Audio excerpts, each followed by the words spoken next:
Carrying tons of wheat, this train crosses over the border at midnight. And on June the 22nd at 3 a.m., without officially declaring war, the first Wehrmacht sappers steal over onto Russian territory.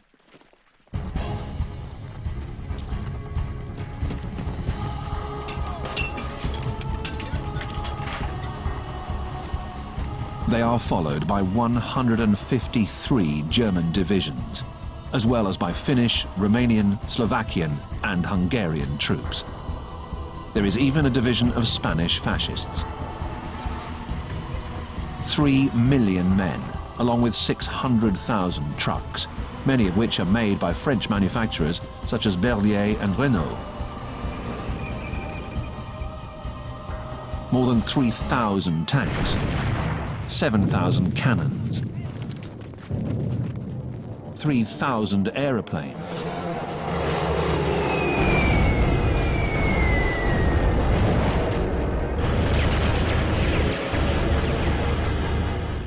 within 24 hours, 1,500 Soviet aircraft are wiped out on the ground.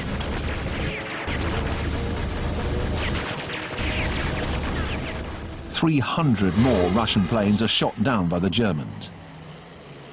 Taken by surprise, overpowered, the Soviet Air Force has suffered a devastating blow.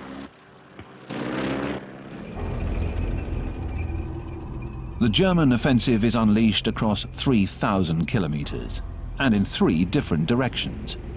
In the north, the ideological target, Leningrad. Lenin City, the cradle of the Russian Revolution. Modern-day St. Petersburg. In the center, the political target, Moscow, Stalin's capital. In the south, the economic target, Kiev, and the Ukraine.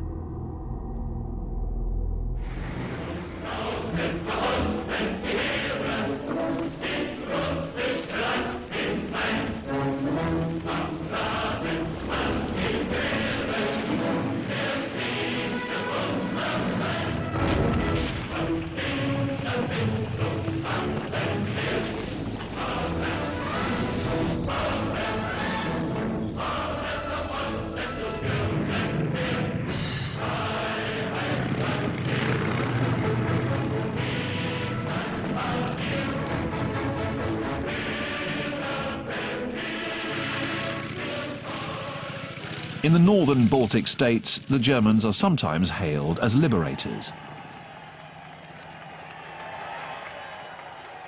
After Stalin's reign of terror, anything is better than the NKVD.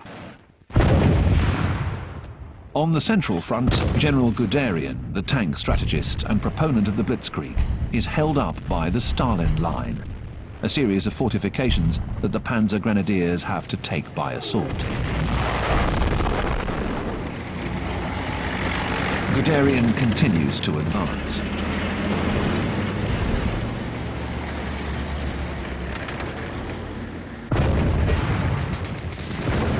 But an unforeseen factor soon slows down his fine motorized units, as described by von Kageneck. We advance in our armored cars and the dust envelops us. We're in Russia, where roads and asphalt don't exist. It's awful. The sticky yellow or red dust gets into everything, into your eyes, your nose, your mouth. Under such conditions, these men move 50 kilometers a day.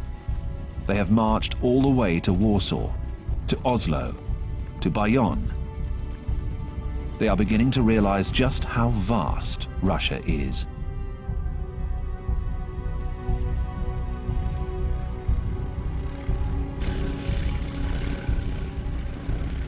Hundreds and hundreds of kilometers go by without a single village in sight. It is becoming harder and harder for the supply, fuel, and ammunition trucks to get through. But there is another situation that the German soldiers must deal with. The Russians are putting up a good defense. A new type of Russian tank appears on the scene. And this is a big surprise. The T-34, a 30-ton monster equipped with a formidable cannon and wide tracks that can go anywhere. It is superior to the German tanks in gunpowder and armour thickness, but has only rudimentary radios and clunky gearboxes.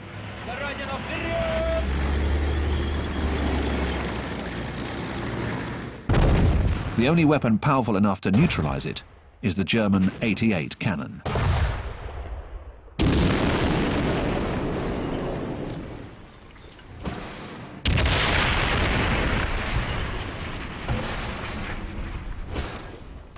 Still, the Germans are better armed and their army is stronger.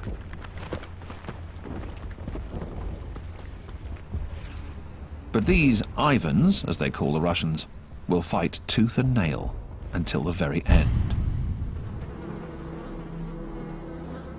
The Russians have already suffered heavy losses, but the German casualties are also rising.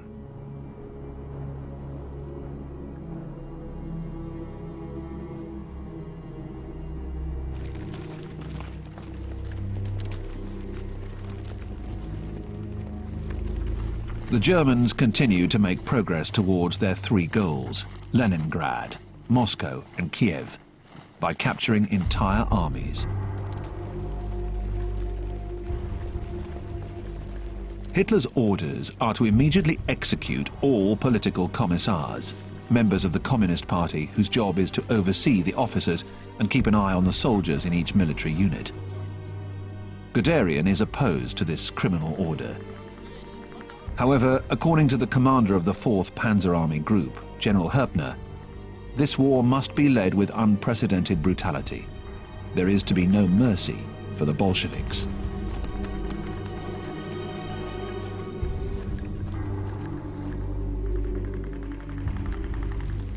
The Bolsheviks, the Russians, fight desperately, with fewer and fewer weapons, often with only one rifle for 4 men.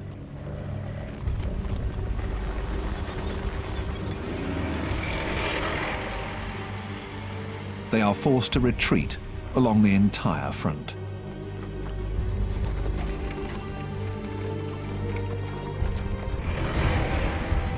The German officers have not forgotten about Napoleon. In 1812, the Russians defeated Napoleon's Grand Army by burning their towns and fields, and then massacred the French in the Battle of Berezina. In early July 1941, the Germans also reached the Berezina River on the Central Front, and they keep going. Resistance by the Soviets is growing stronger. On the other side of the river, an unpleasant surprise awaits the Germans. The Russians have set up a new kind of artillery, a rocket launcher called Stalin's Organ, or Katyusha, because it sounds like a nest of organ pipes. A most terrifying weapon.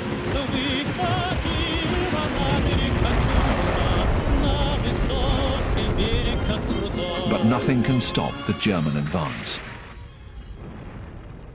By mid-July, they have reached Smolensk, the last big city before Moscow.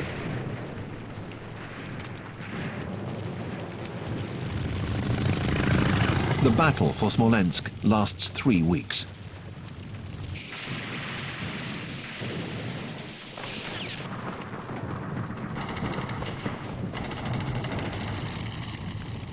The Russians fight until the very end, despite the calls for surrender coming over the German loudspeakers.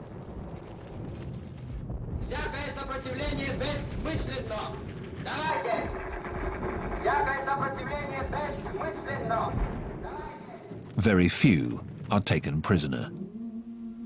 Some of the survivors go into hiding in the deep forests and become insurgents.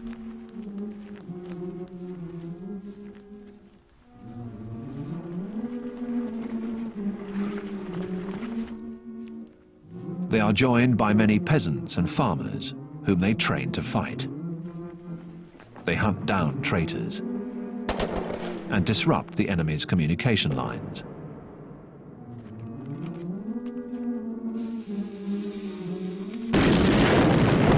Reprisals are brutal. The Führer orders, Immediately liquidate all people suspected of harboring even the smallest amount of hostility.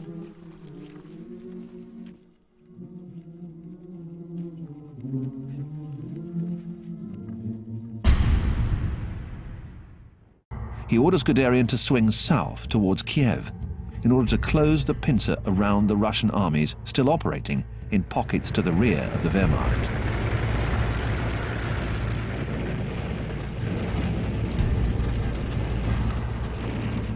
It will be the biggest encirclement of all time. The Germans capture 600,000 Russian soldiers in one fell swoop. Himmler comes through on a visit. No provisions have been made to feed the prisoners. With supreme indifference, Himmler contemplates those he calls the Untermensch, or subhumans. He will coldly let them starve to death.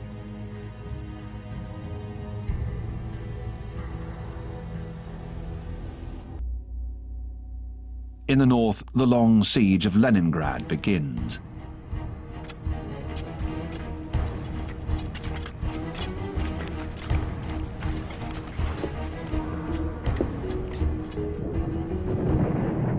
The Germans have their plan. Instead of fighting in the streets, we'll let our artillery and starvation do the job.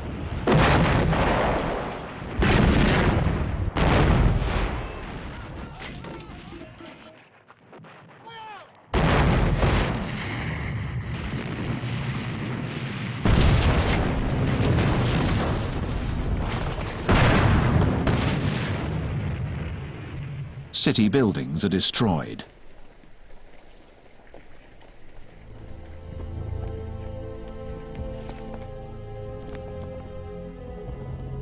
A zoo elephant is the victim of an air raid. Food rations soon fall below the minimum necessary. But the worst is to come with the arrival of winter. In the south, Guderian finally receives the order from Hitler to rejoin the other armies up north and proceed towards Moscow.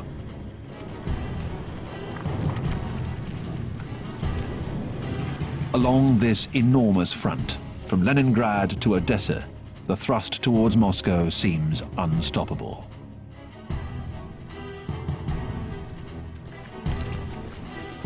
The Germans take another 700,000 prisoners. General Jodl, Chief of Staff of the Wehrmacht, says, "We have won the war."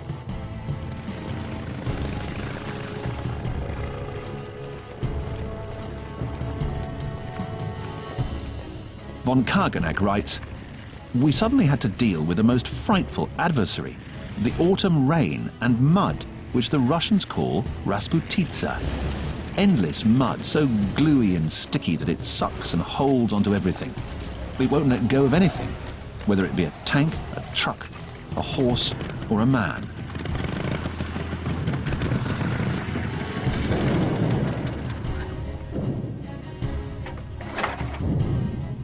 It makes any movement impossible. We do 5 to 8 kilometers a day instead of 30. Putting one foot in front of the other requires superhuman effort. The panzers, the pride of the Wehrmacht, are brought to a standstill.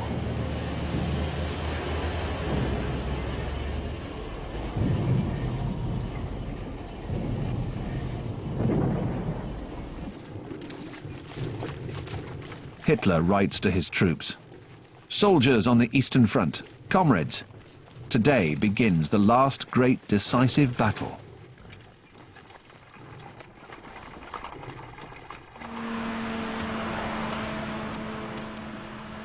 And all at once, the German army starts moving again towards Moscow, because the frost has come and hardened the ground. The world is holding its breath. Will Hitler defeat Stalin? An early cold front sweeps through, beginning in November 1941. Temperatures will plummet to almost minus 40 degrees Celsius. The Wehrmacht was designed to conduct a blitzkrieg, a lightning war. It was supposed to bring Russia to its knees in 4 months. It is not equipped for winter. Guderian writes in his memoirs, "It was a sight to see those half-starved, insufficiently clothed men fight over a poor shelter. They fight to control even the tiniest village."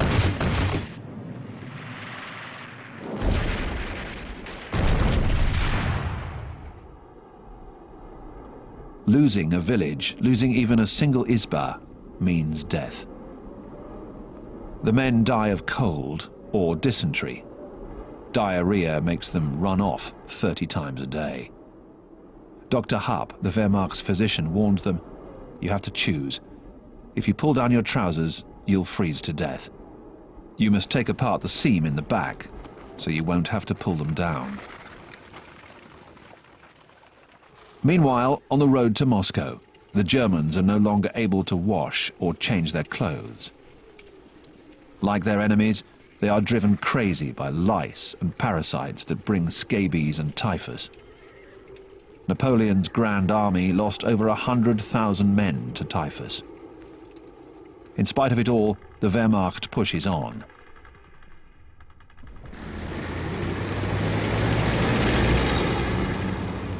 The German vanguard reaches the outskirts of Moscow and even the end of the bus line that goes straight to Red Square. While the Soviet army holds back the advancing German troops, Stalin orders the parade commemorating the anniversary of the revolution to be held as usual.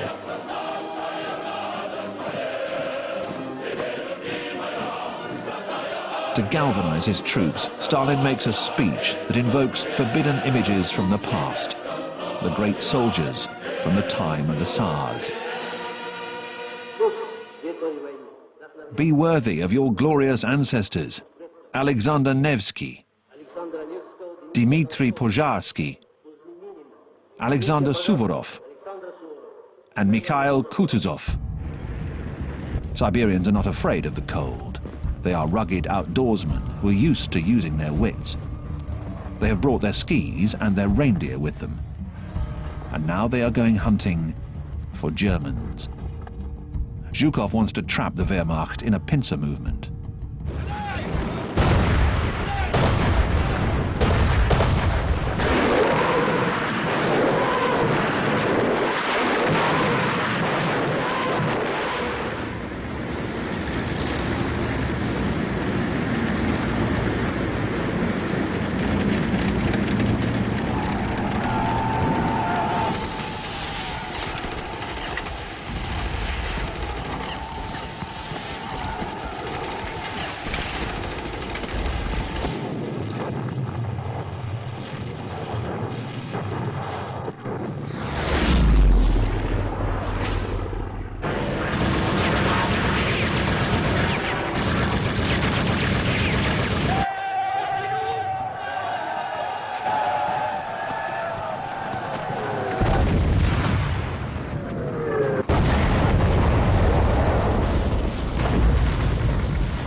Some 30,000 Germans are killed or missing.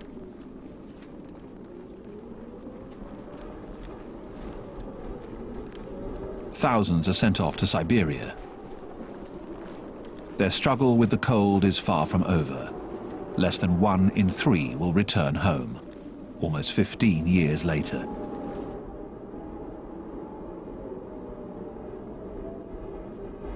August von Kageneck is severely wounded and evacuated back to Germany.